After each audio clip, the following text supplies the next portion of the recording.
Unaweza kufikiri umaskini ni mwisho ama kuwa tajiri ni baraka, lakini kuna siri moja ambayo haifikiki kwa akili ya kawaida. Leo nakusimulia hadithi ambayo waheshimiwa wengi waliificha. Hadithi ambayo inaelekea kuwa siri ya mila, uzuri, heshima na gharama ambayo mtu mmoja alilazimika kulipa hadi mwisho. Simulizi hii inaweza kubadilisha jinsi unavyofikiria kuhusu mafanikio, uzuri na kile unachokiona kama baraka. Alizaliwa usiku wa mvua nzito. Mvua ilionyesha bila kukoma, kana kwamba anga lilikuwa linaosha jambo fulani lisiloonekana. Wazee wa mtaa waliikumbuka sana siku ile, kwa sababu radi ilipiga mara nyingi kuliko kawaida, na upepo ulikuwa mkali ajabu. Ndani ya nyumba kubwa iliyozungukwa na ua mrefu wa mawe, mtoto wa kike alizaliwa. Hakuzaliwa kwa kelele nyingi. Hakulia sana. Alitulia kama mtu mzima anayejua dunia aliyoingia si ya kawaida. Mama yake alimtazama na akahisi hofu isiyoelezeka. Sio kwa sababu mtoto alikuwa mgonjwa, hapana, bali kwa sababu alikuwa mzuri kupita kawaida. Ngozi yake ilikuwa laini na yenye mwanga wa ajabu. Macho yake hata akiwa mchanga yalikuwa makubwa na yenye kina cha ajabu, kama mtu anayeficha siri nzito moyoni. Baba yake alipomchukua mikononi hakutabasamu kama baba wengine. Alimtazama kwa muda mrefu sana, macho yake yakawa mazito. Kisha akanongona kwa sauti ya chini sana, sauti ambayo mama hakuisikia vizuri. Sasa uko salama. Ahadi ya ukoo wetu imekamilika. Mama hakuelewa alichomaanisha, lakini maneno yale yalibaki hewani kama kivuli kisichoonekana. Mtoto huyo alipokuwa kidogo, tofauti zake zilianza kuonekana wazi. Alipenda kukaa peke yake. Aliweza kutazama kitu kimoja kwa muda mrefu bila kuchoka. Na mara nyingi usiku alikuwa anaamka ghafla bila kulia, akikaa kimya, macho wazi, kana kwamba anamsikiliza mtu asiyeonekana. Watoto wengine walilia wakiamka usiku. Yeye alikuwa tofauti. Alikaa kimya, alitulia. Wakati mwingine alitabasamu kidogo, tabasamu lisiloeleweka kwa mtoto mdogo. Mama alianza kuona ndoto zisizo za kawaida, ndoto ambazo mara nyingi zilimhusu binti yake. Alimwona mtoto akisimama katikati ya chumba kikubwa cha giza, huku kitu kikubwa kikiwa kinajizungusha taratibu kuzunguka sakafu. Alipoamka, moyo wake ulikuwa unadunda sana, lakini kila alipotazama mtoto wake asubuhi, alimwona akiwa mzuri zaidi kuliko jana. Miaka ilivyopita, hali hiyo haikubadilika. Badala yake, iliongezeka. Kila alipofikisha umri mpya, uzuri wake ulizidi kiwango cha kawaida. Watu waliokuja nyumbani kwao walimtazama kwa mshangao. Wanawake walinong'ona kwa sauti ya chini. Wanaume walitabasamu bila kujua kwa nini. Lakini usiku haukuwa kama mchana. Usiku ulikuwa na sauti za ajabu. Sio sauti za watu. Sio sauti za wanyama wa kawaida. Mama yake wakati mwingine aliamka ghafla, akihisi kama kuna mtu anapita nje ya chumba. Aliposogea mlangoni, akahisi baridi kali isiyo ya kawaida, lakini hakuwahi kuona chochote. Kwa upande wa baba yake, yeye alikuwa akiamka usiku na kutoweka kwa muda. Alirudi asubuhi akiwa mchovu, macho mekundu, lakini uso wake ukiwa mtulivu, kana kwamba jambo lilikuwa linaenda sawa sawa na mipango yake. Hakuwahi kuulizwa na hakuwahi kueleza. Binti huyo alipofikisha umri wa kuanza kuelewa mambo, alianza kuuliza maswali. Maswali ambayo watoto wengine hawakuuliza. Kwa nini watu hunitazama sana? Kwa nini mimi huhisi tofauti? Kwa nini nahisi kama kuna kitu hunifuata hata nikiwa peke yangu? Mama yake hakuwa na majibu ya maswali yake. Alitabasamu tu na kusema ni mawazo ya kitoto. Lakini baba alikuwa akimsikiliza kwa makini sana. Wakati mwingine alimwambia, kuna mambo mengine duniani hayahitaji kueleweka mapema. Kuna mambo ni ya kurithiwa. Maneno yale hayamletei faraja, yalimchanganya zaidi. Kadri miaka ilivyopita, mali za familia ziliongezeka bila maelezo ya wazi. Biashara zilizokuwa zinaonekana za kawaida zilianza kutoa faida kubwa sana. Miradi ilifanikiwa bila matatizo. Milango ilifunguka mahali pambapo wengine waligonga bila kufunguliwa.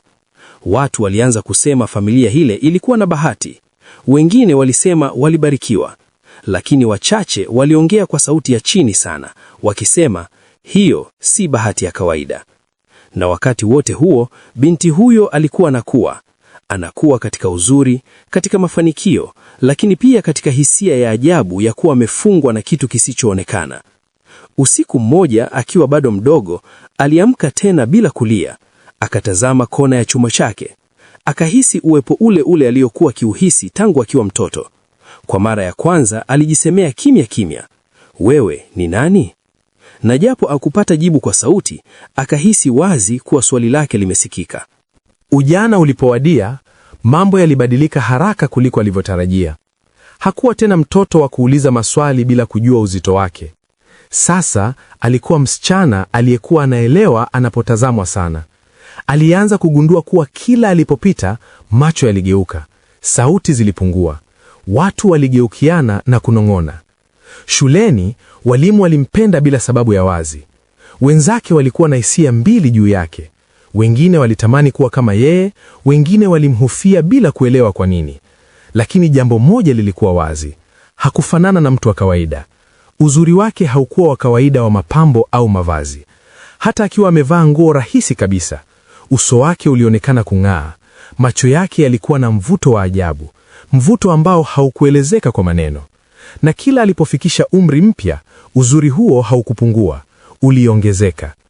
Usiku bado haukuwa rafiki yake. Kulikuwa na nyakati aliamka ghafla akiwa na jasho jingi, moyo ukimdunda kwa kasi, na hisia ya kuwa hakuwa peke yake chumbani. Hakumwona mtu, hakusikia sauti wazi, lakini aliihisi. Ilikuwa kama upepo mzito uliokuwa unapita karibu naye, kama pumzi baridi iliyokuwa ikigusa ngozi yake polepole. Asubuhi yake alikuwa amechoka, lakini ajabu ni kwamba uso wake ulikuwa mzuri zaidi kuliko jana. Mama alianza kugundua mabadiliko hayo kwa hofu. Aliona jinsi binti yake alivyobadilika haraka sana. Aliona jinsi wanaume walivyomtazama kwa tamaa bila kusema chochote. Lakini kila alipomleta karibu na kuuliza maswali ya kawaida, baba alikuwa anakatiza mazungumzo. "Usimuulize mtoto, unamsumbua tu.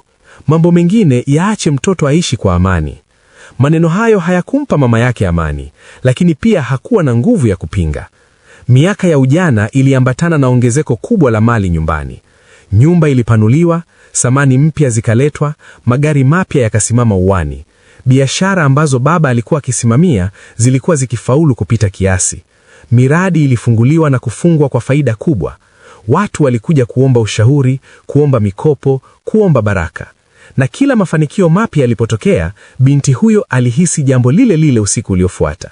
Alianza kuunganisha vitu viwili ambavyo hapo awali hakuviona kama vina uhusiano: mafanikio ya familia na hisia za ajabu za usiku. Lakini bado hakuwa na ujasiri wa kujiuliza swali kubwa zaidi. Alipoanza kuvutiwa na wanaume, ndipo alipoanza kuona tatizo. Kulikuwa na mmoja, mvulana mtulivu, mcheshi, aliyemjali sana. Mahusiano yao yalianza kwa furaha, mazungumzo marefu, kucheka, ahadi ndogo ndogo za kesho. Lakini kila alipokaribia kumkaribia zaidi, kitu kilikuwa kinamzuia. Siku moja, ghafla, mvulana huyo alianza kubadilika. Alikuwa bado anampenda, lakini alianza kuonekana mwenye wasiwasi. Mara nyingine alionekana kama ana hofu isiyoelezeka. Hatimaye alimuacha bila maelezo ya wazi. Hakusema vibaya, hakumlaumu, aliondoka tu. Hilo halikuwa tukio la mwisho. Mahusiano mengine yalikuja, na yote yalifuata mkondo ule ule. Kila mwanamume aliyemkaribia alivutiwa sana mwanzo, alitamani kuwa karibu naye, lakini baadaye aliondoka bila sababu ya kueleweka.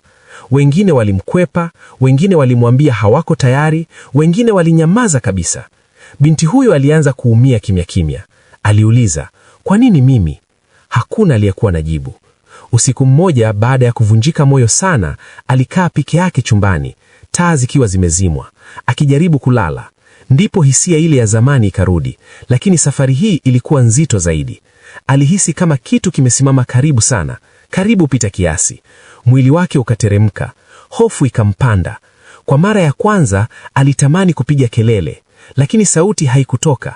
Ndani ya hofu ile alihisi kitu moja wazi kabisa. Kile kilichokuwa kinamfuata tangu akiwa mdogo bado kilikuwa hapo, na hakikuenda kamewe. Asubuhi yake aliamka akiwa na uso mzuri kuliko siku zote, lakini moyoni alikuwa amechoka kuliko wakati wowote ule. Aliamua kuanza safari ya kutafuta majibu. Aliapa kimya kimya, "Sitakaa hivi bila kujua ukweli." Uamuzi alioufanya haukuwa mwepesi. Hakuwa mtu wa kukurupuka. Lakini maumivu aliyokuwa nayo moyoni yalikuwa yamefika kiwango ambacho hakuweza tena kuyaficha kwa tabasamu. Alianza kwa kujiangalia yeye mwenyewe. Aliuliza maswali ambayo kwa muda mrefu alikuwa anayakwepa. Kwa nini mimi ni tofauti? Kwa nini wanaume wananikataa? Kwa nini uzuri wangu unaongezeka lakini furaha yangu inapungua? Kwa nini kila ninapojaribu kuwa wa kawaida kuna kitu kinanisukuma kurudi nyuma? Maswali hayo hayakuwa na majibu rahisi, lakini yalikuwa yameanza kumchosha akili usiku na mchana. Safari ya kwanza aliifanya kimya kimya. Hakumwambia mama yake. Hakumwambia baba yake. Alihisi kuwa kama angewashirikisha mapema, wangezuia.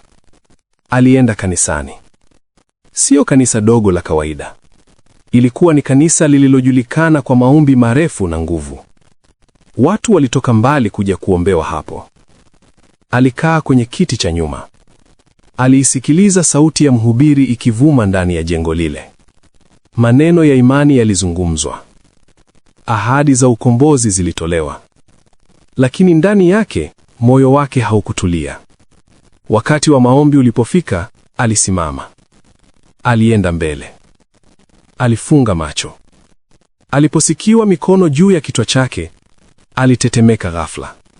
Sio kwa sababu ya hisia tu, bali kwa sababu alihisi kitu kinapinga. Mwili wake ulijikaza. Pumzi ikawa nzito. Moyo ukapiga kwa nguvu. Alianguka chini. Watu wakasema ni nguvu ya maombi. Lakini alipoinuka, hakuhisi amebadilika. Usiku huo, alirudi nyumbani akiwa na matumaini madogo. Lakini usiku ule ule, hisia ile ile ya zamani ilirudi. Kana kwamba safari yake ilikuwa imetambuliwa. Hakukata tamaa. Alienda msikitini. Aliomba. Aliomba kimya kimya. Aliomba kwa machozi. Aliambiwa asubiri. Aliambiwa awe na subra. Aliambiwa dua hazijibiwi haraka. Lakini kadiri alivyoomba zaidi, ndivyo alivyohisi kama kuna kitu kinamsikia, lakini hakimwachi. Aliondoka akiwa mzito moyoni. Baada ya hapo, alianza kutafuta msaada kwa watu waliokuwa hawazungumzi hadharani. Watu waliokuwa wanajua mambo ya kale. Watu waliokuwa wanaheshimika, lakini pia wanaogopwa. Aliambiwa, wewe si mgonjwa. Tatizo lako si la kawaida. Maneno hayo yalimfanya atetemeke. Aliuliza, basi ni nini? Hakupata jibu moja kwa moja. Wengi walimwangalia kwa muda mrefu. Wengine walimwambia arejee nyumbani na asichimbue mambo ya zamani. Lakini sasa hakuwa tayari kuacha.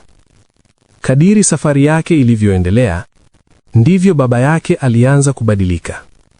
Alikuwa mkali zaidi. Mara nyingi alionekana mwenye wasiwasi. Alimfuatilia kwa macho kila alipotoka. Siku moja alimwambia kwa sauti nzito, usitafute majibu ambayo hujaandaliwa kuyapokea. Maneno yale yalimtia hofu. Lakini pia yalithibitisha jambo moja muhimu. Kulikuwa na ukweli mkubwa unaofichwa. Usiku mmoja, baada ya kurejea kutoka safari ndefu ya kutafuta msaada, alikaa chumbani kwake peke yake.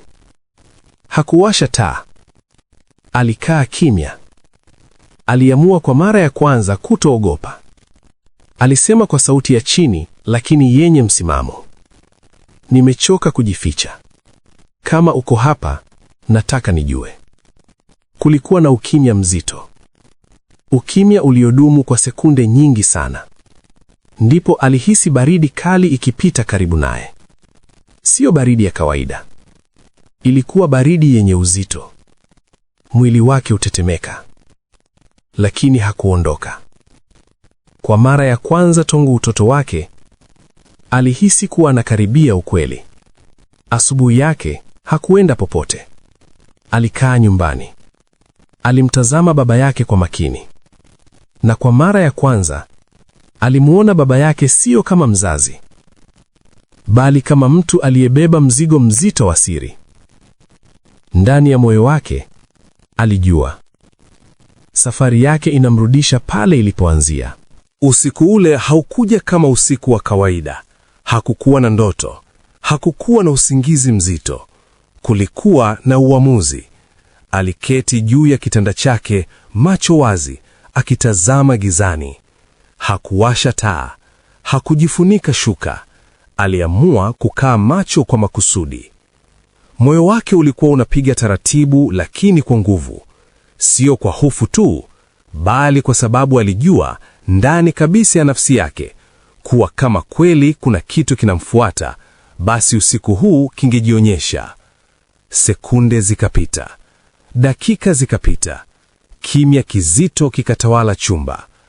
Ndipo akahisi ile hisia ile aliyokuwa akihisi tangu utoto. Baridi ikapita polepole, hewa ikabadilika kuwa nzito. Mwili wake ukahisi kama umezungukwa. Hakufumba macho, hakupiga kelele, aliendelea kukaa kimya akitazama. Na hapo ndipo alipoona kile ambacho kwa miaka mingi alikuwa kikihisi bila kukiona wazi. Sio kwa macho ya kawaida tu, bali kwa hisia ya ndani, kana kwamba pazia lilikuwa limeondolewa taratibu. Alihisi uwepo wa kiumbe mkubwa, mzito kupita kawaida. Uwepo uliokuwa umezoea kumkaribia kwa miaka mingi bila yeye kuelewa. Hakumgusa kwa njia aliyotarajia mtu wa kawaida kuguswa, lakini alihisi wazi kabisa kuingiliwa kwa nguvu za maisha yake. Alihisi kana kwamba kitu kinachukua kutoka kwake, na wakati huo huo kikimjaza kitu kingine. Mwili wake ulitetemeka, machozi yakamtoka, sio kwa maumivu, bali kwa ufahamu. Kwa mara ya kwanza alijua ukweli huu mmoja: hakuwa peke yake katika maisha yake, na hakuwa huru kama alivyodhani. Usiku ule haukuwa mrefu sana, lakini ulikuwa mzito kuliko miaka yote aliyokuwa ameishi. Asubuhi ilipofika, aliamka akiwa mchovu kupita kiasi, lakini kama kawaida, uso wake ulikuwa mzuri zaidi. Mwanga wake ulikuwa umeongezeka, na hapo ndipo alipojua kile alichokiona usiku hakikuwa ndoto, kilikuwa ndio chanzo cha yote. Hakukaa muda mrefu, alienda moja kwa moja kwa wazazi wake. Hakulia, hakupiga kelele, hakuzungusha maneno mabaya. Alisema kwa sauti tulivu lakini nzito, najua sasa, najua kile kinachonifuata, najua kile kinachokuja usiku, na najua kwa nini maisha yangu yako hivi. Chumba kikanyamaza. Baba yake alishtuka, lakini hakupinga. Mama yake kwa upande mwingine alitetemeka. Alimtazama binti yake kwa macho mapana, macho ya mtu anayesikia jambo ambalo hakutegemea kusikia siku hiyo. Unamaanisha nini? Mama aliuliza kwa sauti ya hofu. Binti akaeleza, bila kuficha, bila kuogopa. Alipomaliza, kulikuwa na ukimya mrefu sana. Baba akavuta pumzi ndefu, kisha akasema maneno yalivunja kabisa dunia aliyokuwa anaifahamu. Huo ni ukweli wa ukoo wetu. Alielezwa kuwa familia yao ilikuwa na mlezi wa kale, kiumbe wa kizazi, mlinzi wa mali, heshima na mafanikio. Lakini kila kitu ilikuwa na gharama, na gharama hiyo ilikuwa imeangukia kwake. Mama yake alilia kimya kimya, lakini hakupinga. Hakusema walikosea. Badala yake alimshika mkono binti yake na kusema, nimeishi karibu na hii siri maisha yangu yote. Sio kila kitu kinaweza kubadilishwa. Vumilia tu mwanangu. Uzuri wako, pesa zetu, heshima ya familia, vyote vitabaki. Maneno yale yalikuwa mazito kuliko adhabu. Binti huyo alikaa kimya. Aliangalia mikono yake, aliangalia uso wa mama yake, aliangalia macho ya baba yake. Ndani ya moyo wake aliona wazi njia mbili tu. Njia ya kwanza, kuendelea kuishi maisha ya anasa, lakini kukubali kuwa kuna kitu kinamimiliki kwa siri. Kukubali uzuri bila uhuru, utajiri bila amani. Njia ya pili, kujaribu kuvunja mkataba wa kale, kupoteza kila kitu alichokizoea, lakini labda kupata maisha ya kawaida na uhuru wa kweli. Hakutoa jibu. Usiku ule ulipofika tena, alilala bila kujua uamuzi gani atafanya. Akubali kuwa mke wa hicho kiumbe au avunje hizo nguvu zote na wabaki maisha ya kawaida kabisa. Je, wewe ungechagua nini? Uzuri, pesa na heshima ya familia, au amani ya moyo na uhuru wa kweli? Andika kwenye comments kama unataka mwendelezo wa simulizi hii, maana sehemu inayofuata itafichua uamuzi wake na matokeo yake hayatawacha watu salama. Tafadhali, sapoti yako muhimu sana. Naomba usubscribe na kucomment ili tuweze kuwafikia watu wengi zaidi na tuendelee kutoa simulizi nzuri kama hizi.